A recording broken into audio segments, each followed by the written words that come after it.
नबी अपनी कब्र में जिंदा है या नहीं, इतने बड़े टॉपिक पर डिस्कस करने से पहले मुझे ये चाहिए भी था, और बल्कि आप अगर कभी सवाल करें, कोई सवाल करे तो सिर्फ एक बात पूछें, मियां तू रसूल पाक की मेराज को मानता है कि नहीं? हाँ मानते हैं। चलो आसमानों पर जाने की बात की, बैतुल मुक़द्दस तक का तो सफर कुरान से साबित है। सुब्हानल्लज़ी असरा बिअब्दिही लैलन मिनल मस्जिदिल हराम इलल मस्जिदिल अक़सा, मस्जिद अक़सा तक का सफर कुरान से साबित है। इतना तो मानते हो। मस्जिद अक़सा में क्या हुआ था? मस्जिद अक़सा में क्या हुआ था? सुन्नी मुसलमानों सब जानते हो। रसूल पाक ने सारे नबियों की इमामत की थी। कितने नबी? आदम अलैहिस्सलाम से लेकर ईसा अलैहिस्सलाम तक जितने नबी थे उन सब की हुजूर ने इमामत की थी। मुझे ये बताओ, ये 1,24,000 कमो बेश जो नबी आए थे वो कब के नबी थे? वो कब के नबी थे? क्या रसूल के जमाने के नबी थे?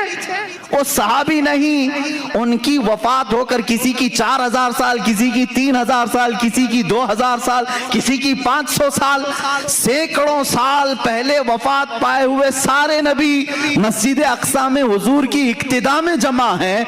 वहाँ इब्राहिम और इस्माइल भी हैं, दाऊद और सुलेमान भी हैं, मूसा व ईसा भी हैं अलैहिमुस्सलातु तस्लीम। नादान जब तुम मेराज के वाक़े में ये जानता है नबी उन तमाम नबियों की इमामत कर रहे हैं जो बहुत पहले फौत हो चुके थे, वो जिंदा होकर आए भी और हुजूर के पीछे नमाज भी पढ़े। अब बता, जो इन तमाम नबियों की इमामत किया है वो कैसे मुर्दा हो सकता है?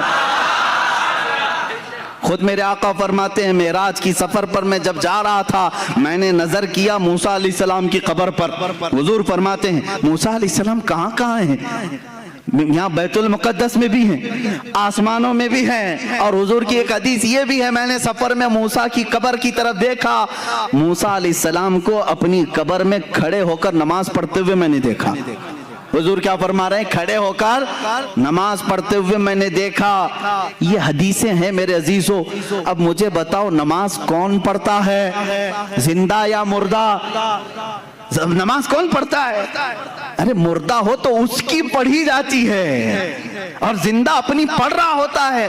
और अल्लाह के नबी फरमा रहे हैं, मूसा अलैहिस्सलाम को मैंने कब्र में नमाज पढ़ते हुए देखा। जब मूसा अपनी कब्र में नमाज पढ़ने के लिए जिंदा है, मेरा अकीदा ये है, तू जिंदा है वल्लाह, तू जिंदा है वल्लाह। मेरी चश्मे आलम से छुप जाने वाले रसूल करीम सल्लल्लाहु तआला अलैहि वसल्लम की हयात तैयबा के लिए बहुत सारी दलीलें हैं, खुद अहादीस से साबित है। दूसरे नबियों की जब जिंदगी साबित है तो रसूल की जिंदगी भी तुम्हें माननी पड़ेगी। आओ अब सहाबा का ही अकीदा सबसे बेहतरीन अकीदा है ना, सबसे बेहतरीन अकीदा। माँ आयशा सिद्दीक़ा रज़ियल्लाहु ताला अन्हा का अकीदा पूछते हैं, आपका अकीदा क्या है रसूल के मुतालिक? सुने, जब रसूल करीम सल्लल्लाहु ताला अलैहि वसल्लम वफात पा गए, हुजूर पाक सल्लल्लाहु ताला अलैहि वसल्लम की वफात हुई, आपका दफन, आपकी तदफीन कहाँ हुई? वो हुजरे आयशा है। हजरत आयशा सिद्दीक़ा का वो मकान था, उसी में वो आराम फरमाती थी। हजरत आयशा के हुजरे में हुजूर की तदफीन हुई, सबको मालूम है। हजरत आयशा सिद्दीक़ा के पास ही चाबी रहती थी। हजरत आयशा कमरा खोलती थी, कमरे के अंदर जाती थी, सफाई करती थी। चंद सालों के बाद हजरत अबू बकर सिद्दीक का विसाल हुआ। हजरत अबू बकर सिद्दीक भी कहाँ दफन हुए? रसूल पाक सल्लल्लाहु अलैहि वसल्लम। उनकी भी तदफीन का अंदाज भी ये है, उन्होंने वसीयत की थी, मेरा जनाजा हुजरे के सामने रख देना, अगर रसूल से इजाजत मिले तो दफन करना। 2.5 साल के बाद वफात हुई, हुजूर की वफात के 2.5 साल के बाद। कोई सहाबी ये नहीं पूछ रहा हजरत अबू बकर से इजाजत हम कैसे लेंगे, वो तो कब्र में है, किसी ने पूछा नहीं।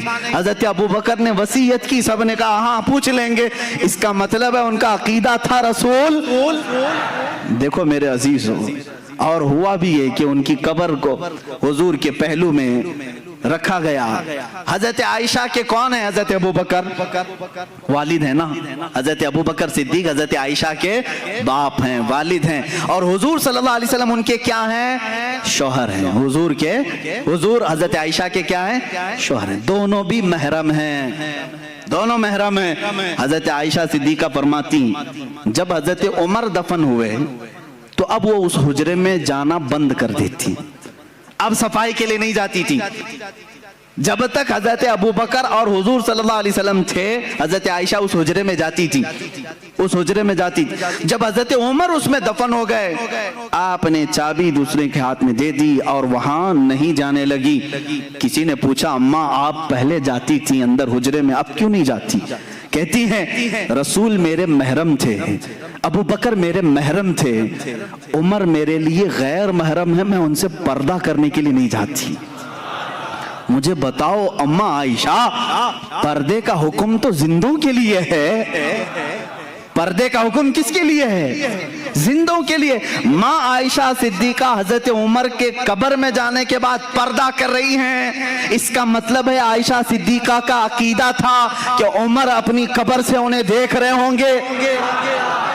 پردہ کس سے کریں گے؟ جو دیکھے گا نا. حضرت عمر جب حضرت عائشہ کو دیکھ سکتے ہیں, اللہ کے رسول اپنی قبر سے پوری امت کو کیوں نہیں دیکھ رہے ہوں گے؟ اے میرے عزیزو, یہ عقیدہ صحابہ کا ہے, ایک دو نہیں, اور بھی چیزیں میں تمہارے سامنے رکھوں.